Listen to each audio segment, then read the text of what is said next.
আমার জীবনে তিনটে নারী এসেছে, তিনটে নারী। আমার প্রথম যখন প্রথম বইয়ের নাম হলো সুমি, সেই পক্ষে আমার 2 মেয়ে একটা ছেলে আছে। আর মনে করেন প্রথম পক্ষের স্ত্রীর সাথে আমার 2016 সালে একটা গন্ডগোল হয়। গন্ডগোল হলে একটা মামলা করে পরে আমি জেলখানা 41 দিন আমি জেলে যাচ্ছিলাম। জেলখানার থেকে বের হওয়ার পরে সবাই মিলে বললে ঠিক আছে, 3টে বাচ্চা আছে, তুমি আবার সংসার করে খাও। ঠিক আছে, আমরা আবার সংসার করে খেলাম। পয়সা খাইতে খাইতে আমার আম্মার সাথে আমার বইয়ের একটা গন্ডগোল হয়, যে কোনো মন মানুষকে। আমি তো ঢাকায় থাকি, 1 মাস পর পর আমি বগুড়া যাইতেছিলাম। তো যাওয়ার পরে মার সাথে ক্যান্সেল করে সে বাসা থেকে বের হয়ে যায়। বাসা থেকে বের হয়ে যাওয়ার পরে বলছে, আমি তোমাদের ওই বাসায় আর যাবো না, তুমি যত রুমতে বাইরে আলাদা না করবো সে তো বলতে আমি তোমার ওই বাসায় যাবো না, সংসারে করবো না।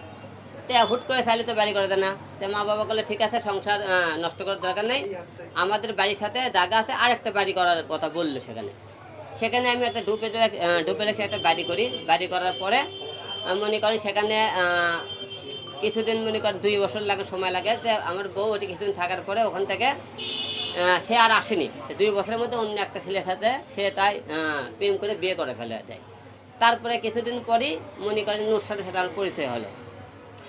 নুসরাতের সাথে পরিচয় হওয়ার পরে নুসরাতের সাথে কিছুদিন সম্পর্ক হওয়ার পরে তার সাথে বিয়ে হয়। নুসরাতের সাথে বিয়ে হওয়ার পরে অনেকে মনে করেন নুসরাতের সংসার নষ্ট হলে কেমন করে, আমরা রমজানের মধ্যে কিছু প্রোগ্রাম করি। প্রোগ্রাম করে প্রায় 2.5 লাখ টাকা লেখান জড়ো হয়। 2.5 লাখ টাকা থেকে পরে বাসায় আসার পরে 1,20,000 টাকা থাকে। থাকার পরে সে থেকে ওই 8 বছর ধরে সে নুসরাত দেশের বাড়ির জানা। নুসরাতের দেশের বাড়ি, নুসরাতের আগে প্রথম বিয়ে হয়েছিল, সেই পক্ষে তার একটা ছেলে সন্তান আছে। তারপর বিয়ে হওয়ার পরে বাসায় যাবি, আমি কোনো ঠিক আছে 30,000 টাকা লাও। সে বললো কি আমি 30,000 টাকা নেবো, 50,000 টাকা নেবো। তো পরে রাগ করে করলে কি, সে 1,20,000 টাকা ছেলে নিয়ে আসলে ওটা নিয়ে বাসা থেকে বের হয়ে যায়। বাসা থেকে বের হয়ে গেলে আমি কোনো একদিন হয়তো রাগ করে গেছে, আসবি না। 2-4 দিন পরে, 3-4 দিন পরেই দেখি সে স্বামীর নামে একটা ছেলের সাথে বিভিন্ন জায়গায় মিউজিক ভিডিও করে।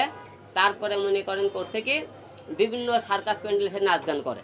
নাচ গান করে সকলে আমি স্বামীর মনে করেন অনেক ভয় ভীতি দেখায়, নুসরাতকে অনেক ভয় ভীতি দেখায়, না এদেশে গান গাছ করতে হবে। তুই যেহেতু এখন আমার বউ আছে, তুই বউ থেকে গেলে নাচ গান করতে হবে, অনেক ভয় টয় দেখাইছিলাম। পরে সারাতে পারি, পরে নুসরাত বাধ্য হয়ে করে ডিভোর্স দিল আমাকে। ডিভোর্স দেওয়ায় তারপরে সে বিভিন্ন জায়গায় নাচ গান কাজ শুরু করলো। কারণ তার উদ্দেশ্য ছিল না সংসার করবে, সে সংসার করলে সে অন্য জায়গায় কেউ নাচ গান করলো না, হয়নি, সে ডিভোর্স দিল না, হয়নি। নুসরাত কিন্তু এই কারণে ডিভোর্স দেয়।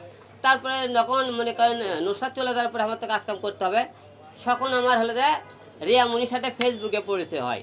তারপরে রিয়ামণি সব খবর নিলাম, সে বারে ডান্স করে, রিয়ামণি মায়ামণি 2জন বারে ডান্স করে। ডান্স করার পরে সেখান থেকে যোগাযোগ হওয়ার পরে আমি আমার সাথে কিছু প্রোগ্রাম করো। তো প্রোগ্রাম করতে করতে তার সাথে সম্পর্ক হওয়ার পরে তার সাথে আমার বিয়ে হয়। বিয়ে হওয়ার পরে আপনারা সবাই জানেন, মেয়েরা কিন্তু প্রতিটা পুরুষের সাথে একটা অভিযোগ করতে পারে যে যাই ডিভোর্স দিবি, তার সাথে সংসার করতে চাবি, তাই বলবে তোর চরিত্র খারাপ, সে মনে করেন বিভিন্ন পরকীয়া করে। এই কথাটা কিন্তু বেশি দোষ দেয়। এখন আমার বাবা হসপিটালে পড়ে থাকলো 32 দিন, নিউরোসাইন হসপিটালে। এরই মধ্যে সে 2 দিন না 3 দিন গেছিলো, যাই খেলে চলে আসে, এর উপর দেরি করেনি। রিয়ামণি কিন্তু আপনাদের বলেছে যে আমি বগুড়া কিন্তু তার বাবার সেবা করেছে যায়। বগুড়া রিয়ামণি গেছিলো, যেদিন রিয়ামণি ঢাকাতে আসবে তার একদিন আগে বগুড়াতে আমার বাবার সাথে দেখা করে আসে, বাবা আমি ঢাকায় চলে যাচ্ছি, আপনি এই কথা বলে চলে আসে। আসার পরে সে মনে করেন বলছে আমি বাবাকে সেবা করেনি। আমার বাবার যখন অপারেশন হলো, আইসিতে ছিল 10 দিন। এই 10 দিনের মধ্যে সে করছে কি, বিভিন্ন জায়গায় মিউজিক ভিডিও করছে, বিভিন্ন গান দিয়ে করছে। এর মধ্যে রিয়ামণি এর আগে একবার মিউজিক ভিডিও করলো, আমি ওকে মারধর করে আটকালাম। তারপর এর মধ্যে কথা আমি আর জীবনে করবো না, মাফ করে দিলাম। দ্বিতীয়বার সে রিয়া একদম দেখে